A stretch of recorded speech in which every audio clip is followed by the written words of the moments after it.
I'm Alan Wartes, and this is Think Radio Presents Think Planet.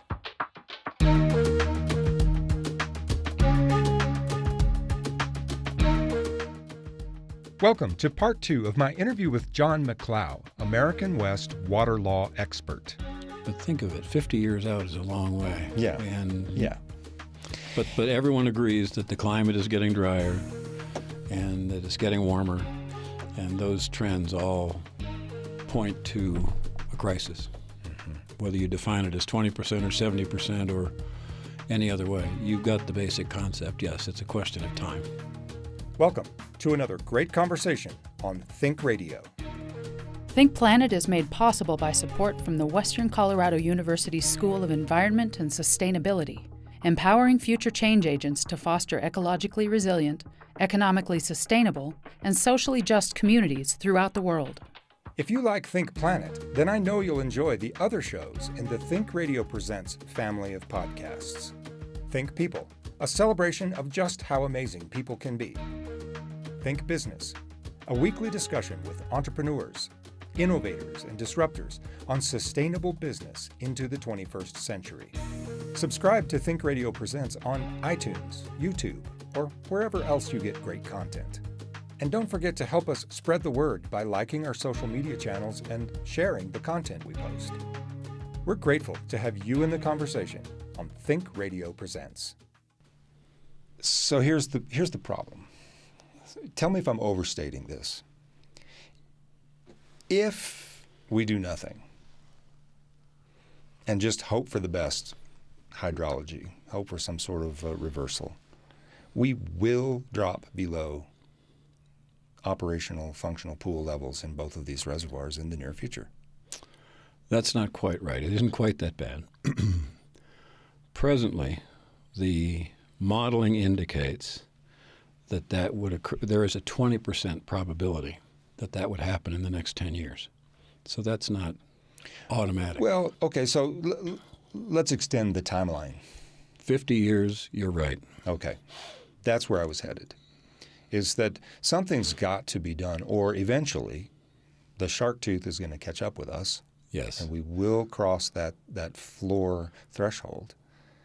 Well, remember that the further out you reach with a prediction or a projection, the less accurate it becomes, sure. Right?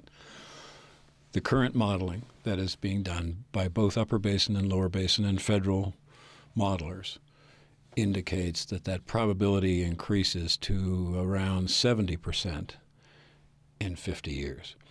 But think of it, 50 years out is a long way. Yeah. But everyone agrees that the climate is getting drier and that it's getting warmer, and those trends all point to a crisis. Mm-hmm. Whether you define it as 20% or 70% or any other way, you've got the basic concept. Yes, it's a question of time.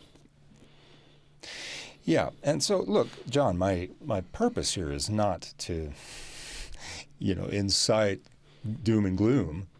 It's to get to the next phase of our conversation, which is we're not just doing nothing. That's correct.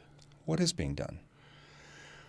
Well, beginning in 2013, in June of 2013, Secretary of Interior Sally Jewell called together the representatives of all 7 states at a meeting in Park City and said, same thing Gail Norton said in 2004, somebody has to do something here, and if it isn't you, it's me.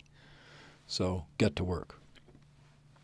Originally, we called this effort the out-of-the-box process because we got all the legal and technical advisors to the Lower Basin states and the Upper Basin states, and this is a formal group of people. It's not just an ad hoc operation. Yeah. It said, come up with some ideas and think outside the box. Just be creative. Give us a list of things that we can do if 2014 is the same as 12 and 13, because we're in really dire straits at this point. In early 2014, we had another meeting, and the teams came to us with a list of 43 items that they thought were possible to address this. At that time, we were still calling it a drought. 40 of them would work in the Lower Basin, and 3 would work in the Upper Basin. So it was clear to us that the two were not going to be the same, but they needed to be coordinated. So the teams split up. The lower basin came up with their plan, which is very nearly complete today, and the upper basin came up with their plan, which is nowhere near complete today. Well, let's take the lower basin first. What sorts of things are on their list of 40 It's items? very simple. They're going to just start taking reductions, additional shortages. Remember how much control they have over their water use because of the releases from Hoover Dam. So under the 2007 guidelines, as Lake Mead hit certain storage levels, beginning at 1075, Arizona and Nevada were required to take shortages, that is, reduce their consumptive use. Nevada having such a small share, it's not as big a deal with them, okay, because they are actually not even consuming their full allocation at this point. Everyone thinks Las Vegas wastes water. Not so. They're the most frugal water user on the river. Well, True. It's hard to keep that in mind when you're looking at I the know fountains. you look at but, Bellagio Fountain and people say that to me all the time, Yeah. but the fact is they are the most frugal water user on the river. Well, they have to be. Exactly. Anyway, beginning at elevation 1075 under the 07 guidelines, Arizona and Nevada begin taking shortages, reducing their consumptive use. At 1050, it's an additional reduction. At 1025, it's an additional reduction. Well, they've now renegotiated it so they've raised those tiers a little bit, and beginning at 1050, California is now agreeing to take shortages. Arizona takes a little more, Nevada takes a little more, and California takes some for the first time. Now, I was going to say that's new. That is very new, and as I told you a few minutes ago, that's the first time ever. Yeah. And that's just within the last year or so. And the thing you have to remember about California is it's not a monolith. You've got dozens of water users that make up the contractors that buy that water out of Lake Mead.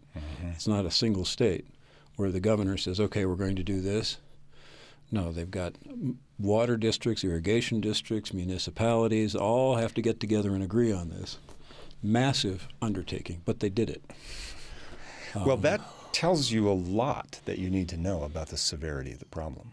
Yes, and so they have now, their plan essentially consists of reducing their consumptive use by about 1.1 million acre feet per year to sustain Lake Mead above 1025. Well, and they were only granted 4.4 to begin with? California, yes. So that's a substantial reduction. Well, that's California's share. Yeah. The 1.1 million comes off the All of 7.5 the entire million. basin. Right. Okay. Got it. So, and they have, our last conversation with them was last Thursday. Is that right? I think so. Last week.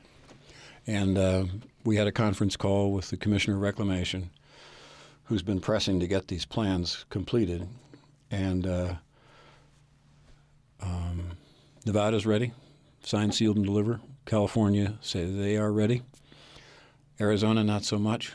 They're still struggling internally because they are trying to mitigate the reductions, which are primarily to agricultural people.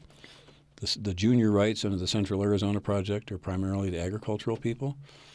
They negotiated that for themselves. They gave up their priority in exchange for subsidies, and now they're wondering why they shouldn't have given up their priorities. So the state is trying to find some money to mitigate their reductions, and they're working through it. And by mitigate, you mean compensate them for the loss of Yeah. productivity? Correct. They call it mitigation. So that Arizona is still working hard on it. They think they'll get it done by next week. But at this point, they still are not ready to sign on. But the deal has been framed. The other problem that Arizona has is their legislature has to approve the plan. And they don't convene until January. So they're trying to bring the members of the legislature along with all of their constituents. And it's a combination of the Central Arizona Project, Central Arizona Water Conservancy District, and the Division of Water Resources at the state. So it's the state plus the CAP working in tandem. And that just happened a year ago. Before that, they were at hammer and tong with each other. They finally realized that they had to get together to solve this problem. And you got to give them a huge amount of credit because they did. They And pulled it together. is there a clock ticking on getting that agreement inked? Not officially, Yeah. no. But the commissioner really, really wanted to see it done by the end of this year. Yeah. That won't happen because they need a legislature in January, but they think they might be able to say, we agree to agree. You know? Well, that's a we step think we forward. have the votes in the legislature committed to pass this bill in January. Yeah, and so when you use the phrase, take a reduction in consumptive use, that sounds simple. What sorts of things are you talking about reducing in order to meet a goal like that? Well, for example, you will dry up a field of cotton in central Arizona, not divert the water that would be irrigating that cotton and leave it in the river. Conservation in the municipalities, Tucson, Phoenix, and so forth, cut back on their lawn watering. I don't think there are any lawns left in Tucson, are there? Yeah, I think they've already gone that route. But seriously, it involves municipal conservation, and it involves fallowing or drying up agricultural parcels. They're also negotiating with some of the tribes that hold significant water rights to buy their water to keep agriculture going, and the Indians would surrender some of their agriculture, but in large part it amounts to drying up agriculture. But municipal conservation is also part of the plan. California, the major agricultural irrigators have already entered into leasing agreements with Los Angeles and San Diego for about 25% of their water. They're just going to increase that some more. The Imperial Irrigation District is having a little bit of problem because some of their constituents are not happy with the plan, and they've sued the district, and so they've got a few details to work out. But the Metropolitan Water District of Southern California, which is Los Angeles, San Diego, 23 million customers, has said, we will backstop this deal until IID gets their stuff worked out. We have the resources to make sure that California performs its agreement. So that implies that there's capacity. At this point, there's capacity. Remember, I should point out, not remember, but let me make another point. These are called drought contingency plans. The projected life is 2026. The agreement expires in 2026. And so the plans, because that's when the 2007 interim shortage guidelines expire. So these back to drought the drawing contingency plans, yes, these drought contingency plans are designed to get us to 2026. And then it's a whole new deal. Do you think by 2026, if conditions persist, we will have basically exhausted capacity or come close, or the easy capacity at any rate? I really don't know. I can't give you a good guess on that. But the 2007 guidelines provide within the document that that renegotiation of those guidelines would officially commence in 2020. So we're closing in on. We've already kind of started that anyway, but that's when it will commence. Well, however, you already said that the Upper Basin Agreement of what to do about this isn't anywhere near complete. That's correct. So we're going to start negotiating the next round without having even implemented this round. What does that mean? Well, hopefully we will implement this round in some reasonable period in the future. Well, the Upper Basin Plan is a little more complicated because our reservoirs are downstream, you see. It has three parts. Part one is euphemistically called augmentation, and that's removal of phreatophytes and a weather modification, read cloud seeding. Small contribution, but nevertheless, it was one of the three they came up with for us, so we didn't feel we could abandon it. Having theirs 40 and ours 3, we thought we better keep 3, right? So of the 3, cloud seeding is one of them? Yes. It's been demonstrated that it does increase precipitation under certain favorable circumstances. And under these conditions, every little bit counts. That's right. But you have to have a cloud to seed. Don't forget that. So, Right. if there's no snow, there's nothing to seed. Wyoming did an extensive study of cloud seeding in geographic conditions similar to Colorado and demonstrated pretty clearly that there is a modest 10% increase on average of precipitation if the cloud seeding is done effectively. So it is not invisible, but it's hardly going to solve the problem. Yeah. Okay, well, what else we have? Part 2 of the 3 parts of our plan is what we call drought operations of the Upstream Colorado River Storage Project reservoirs, Flaming Gorge, Aspinall, Navajo. And that is just a means of retiming releases from those reservoirs to get additional water into Lake Powell to shore up that 35-25 storage level. Done the modeling. It does appear to work for 1 year at least. And then we have negotiated a drought operations agreement, which they changed to drought response operations agreement so it wouldn't be called DOA. Oh, that's good. That's a true Perception story. is everything. True story. And we have come up with an agreement between Reclamation and the Upper Colorado River Commission, which represents the 4 Upper Division states, to perform those operations within the records of decision, the environmental limitations of the operations of those reservoirs, and that the modeling indicates that will partly solve the problem. Remember, these are contingency plans. This is an emergency response mechanism. And that will take care of us at certain levels, but only for a year. I mean, once you empty the reservoir, right, you're done. Well, I shouldn't say empty. Once you've made an additional release.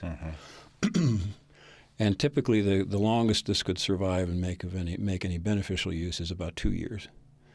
And so that's not about finding new water. It's just about when you reoperating existing storage. Yeah.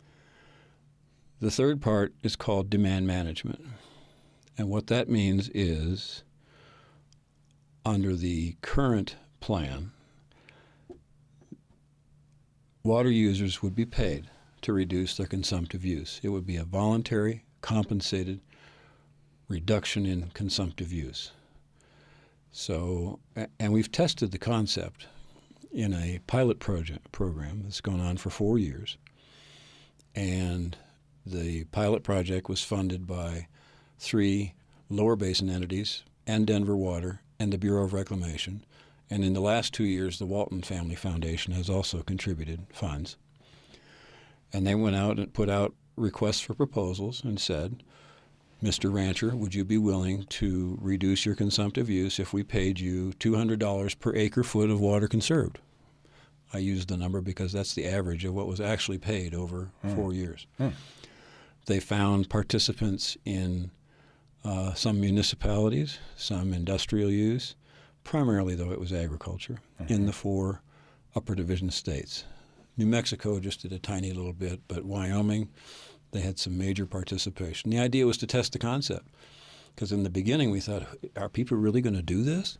I mean, if I said to a rancher, will you cut off your irrigation for a few $1,000s, did we think people would really do that? Yeah. A lot of skepticism, but they did. Sold out every year. However, the first 3 years, I think, and my numbers may be a little bit off, but they're in the ballpark. $12 million, conserved 22,000 acre feet.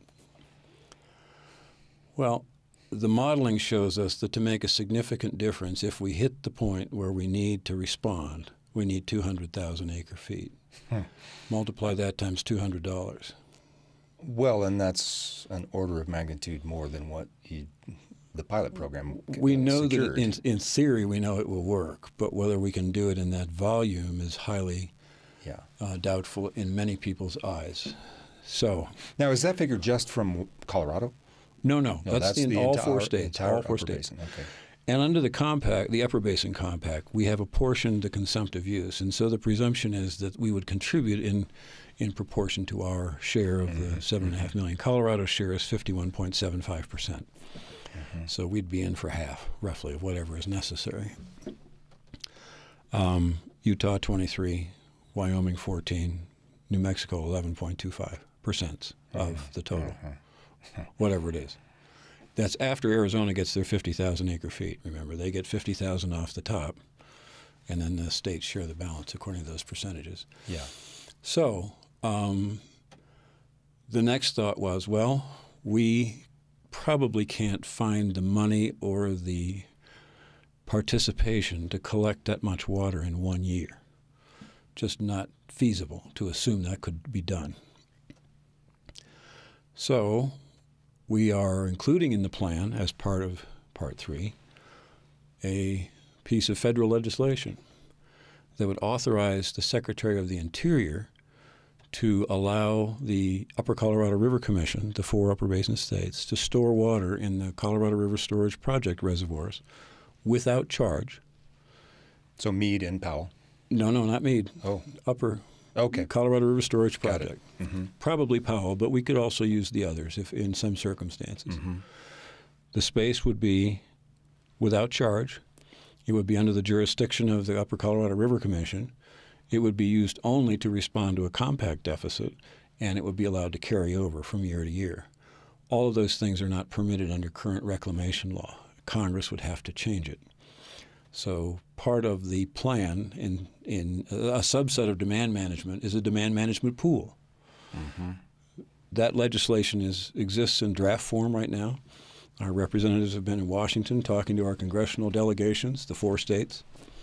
There seems to be some support for that. And the benefit is then you could make smaller deposits over time. 10 or 20-year period. Collect up a reserve in this demand management pool. We'd be subject to evaporation and reservoir management, and if some miracle occurs and Lake Powell spills, that water would be the first to go. But it does seem to have a reasonably good chance of succeeding from the responses we got last week from the congressional delegations. The problem is Arizona. They can't commit yet. So we can't go 7 states hand in hand and say this is what we want to do. I should mention that the Lower Basin Plan requires federal legislation as well, because some of the things they want to do are also inconsistent with reclamation law. The details are not important right now, but they need a bill as well. So the idea is 14 senators come together hand in hand, and maybe it'll get done in the lame duck session soon. Arizona not yet ready to sign on because they have those steps that we talked about earlier to get to the table. And they're dealing with being the junior rights holder in the whole game. Well, a number of water users, principally on the Front Range, felt that this voluntary compensated program would never be enough. So we need a mandatory program. Mm. And that didn't ring well on the western slope. I guess not. Now this is where controversy is beginning to flare up again. I think we've reached a middle-of-the-road solution for the time being. Last week, maybe it's not last week anymore, the 15th of November, the Colorado Water Conservation Board adopted a policy that is a compromise position, and it basically says we're going to try this voluntary program first, but if it doesn't come up with enough, or if it doesn't work, we're going to have to start looking at other ideas. Well, what would mandatory demand reduction look like? Well, I could give you several possible scenarios. One is each basin of the state has to contribute 10% of their consumptive use on an average basis to the pool. Mm-hmm. So the Gunnison Basin, we consume roughly 1.5 million acre feet. Not just Upper Gunnison, but all the way down to the Colorado. So throw in 100,000 a year, guys. I mean, that's your obligation. But then where does it come from? So you get that, and during some negotiations we conducted with the Front Range Water Council, I sat down and wrote up a summary of the issues that would need to be addressed if that plan were to go into place. It's 3 pages long. Very, very complicated. How do you force people to do that? Well, we have a statute that authorizes the state engineer to curtail uses in order to assure that the state is meeting its compact obligations. He's had to use that authority on the South Platte, so it's tried and true and tested both in statute and the Supreme Court not only ours, but the U.S. But the current state engineer is saying, well, I am confident I have that authority if we are not in compliance, but I'm not confident I have that authority if we're doing it in anticipation of noncompliance.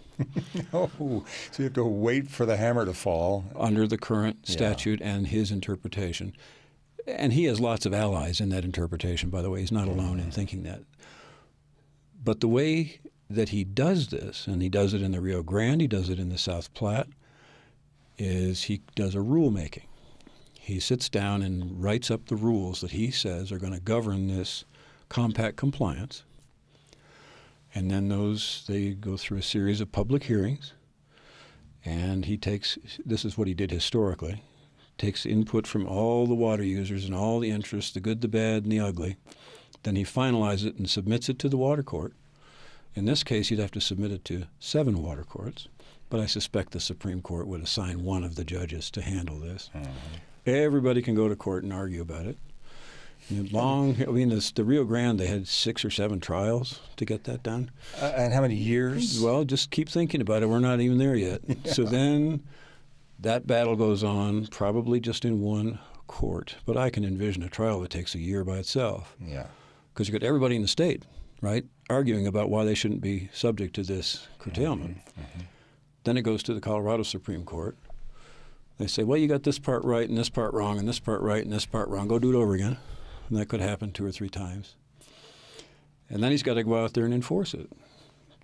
I would guess 10, 15 years or so. Unless everybody just raised their hand and said, boy, I'm here, I'm going to volunteer, just take my water, it's not a problem. Well, 2026 is not that far away. No, it isn't. Well, there's one other thing I should mention to go back through the whole litany. This voluntary program, we haven't figured out how we're going to pay for it. Yeah. This is hundreds of millions of dollars over time. A couple of groups are working on that, and maybe they'll come up with an idea. The Gates Family Foundation and the Walton Family Foundation assembled a group of, I hate the term, water experts, and that group came up with a framework for how funding could be generated, not just for the demand management, but for the entirety of Colorado's water plan. That's what it started as, and then we tacked on this demand management during the process. There is a framework document that the group has agreed on. It's a very broad group of people, but it's only a framework. Okay. See, it's very simple. It's a very simple conversation. As I predicted at the beginning, we would get just right through it and have nothing else to talk about. We're almost out of time, but I have 2 questions left. So and neither one of them are simple, but let's give it our best shot. Well, that's your opinion. First of all that we've been talking about is the effort of the 7 basin states to get it done and avoid what's been hanging out there, and that is that it becomes a federally managed project. What would that look like? Well, I think that's really not what it looks like. In my opinion, the Secretary has very limited control over what he can do in the Upper Basin. He can control releases from the reservoirs, but he has no authority over the uses within the states. And remember, the reservoirs are downstream. He has control in the Lower Basin because he controls all the water. He doesn't control all the water except that which is stored in those federal reservoirs. Once that's gone, he's out of the picture. But what about this is hypothetical, I realize, in case of some sort of declaration of emergency? That has been tossed around, but I don't really see that. It's certainly possible. I mean, we're not talking about Armageddon just yet, but sure, that could happen. But leaving that aside, I think a greater risk is that the states would then fall back into litigation. I don't know. I'm not a very good predictor of the political climate, and that would be a hugely political issue, this federal declaration of emergency. And I really think that the upper basin states would not go that route because the tremendous paranoia about federal control in the upper basin states. I just don't think anybody would go there. We would do what it took to It would avoid take control away from the people who want to control the situation. Yeah. Well, and they should, I think. I mean, I think they're right. I don't think we want to surrender control. So it means we just have to work a little bit harder to find a way to do this. But the next step, if there is one, would most likely be litigation. People, the states suing each other in the Supreme Court. Assuming that a lot of these voluntary programs just simply fail to get traction or don't meet the goal Right. in some way or another. Well, the last question has to do with the general public. Because a lot of what we've talked about is so far outside of the knowledge and experience of most people. They just simply go to the tap and turn the water on. They water their lawn. And in drought years, they don't water their lawn. But this level of crisis, it's appropriate to call it that, Yes. is not really on the radar. And so the final question to you is, speaking to those people, why does this matter? If anyone has listened to this conversation, they'll know exactly why it matters, because we're in a new period of aridification. We have to do more with less. There's just no question. And that affects different people differently. I mean, a Gunnison rancher is affected differently than a homeowner in Denver. But we're all going to be affected by it, and perhaps dramatically. So we're going to have to be candid with ourselves and say we're all going to have to make some kind of a sacrifice. We're going to have to change our way of life. And quickly. Probably quickly. I mean, the urgency of it is debatable. I don't want to take the pressure off. Right. But, 20% probability is not too bad, except I heard a speaker a couple of years ago say, you're telling me that's not too bad, but if I put my kids in the car and you tell me there's 1 chance in 5 I won't make it to Denver, I'm not going to do it. Mm-hmm. So, maybe, if you look at it that way, that probability is pretty dangerous. I mean, I would act quickly in that scenario to reduce that probability. So, and so what are average people going to be called on to do in the next decade or so? Just exactly that. We're going to have to change our lifestyle. We have no choice. We have come here and we're acting like this is the Midwest with our big lawns and our parks and our trees and a lot of our irrigation practices. Irrigators will tell you they are as efficient as they can be with what they've got. Maybe they'll have to have less, produce less, irrigate less ground.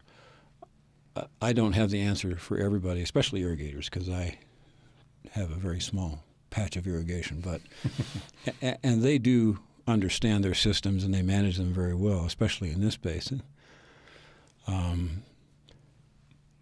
Fortunately, part of each of these programs, the drought contingency plans and others, is public outreach, and there's been a significant amount of that taking place, especially in the last 2 years.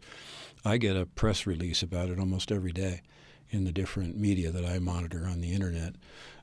Aspen Journalism, for example, has done some tremendous work, and Brent Gardner-Smith in particular has written some great stuff that he's distributed that explains the situation in great detail in language that everybody can understand. And you're helping us now as well. I hope we haven't just muddied the water. With this podcast, it's a new time in our history. We're going to have to change our way of life. Everybody will have to make some kind of a sacrifice. And it will be equally painful, I think, for everyone in some way. Well, so one message then to the general population is get involved. Yes, learn. Educate yourself because this conversation is not going away. No, it's not. And we will probably have a reasonably okay year is what the forecast is for 2019, but it doesn't look like it's going to get significantly better. Mm-hmm. So the shark tooth is not going to bite us just yet this year. Well, we want the bite because the bite is the upswing, right? Oh, okay. Got it. Well, John, thank you for spending your time with me this afternoon to make this as clear as possible. And I've enjoyed the conversation. Thank you. I have as well. Thank you for inviting me. Thanks for watching.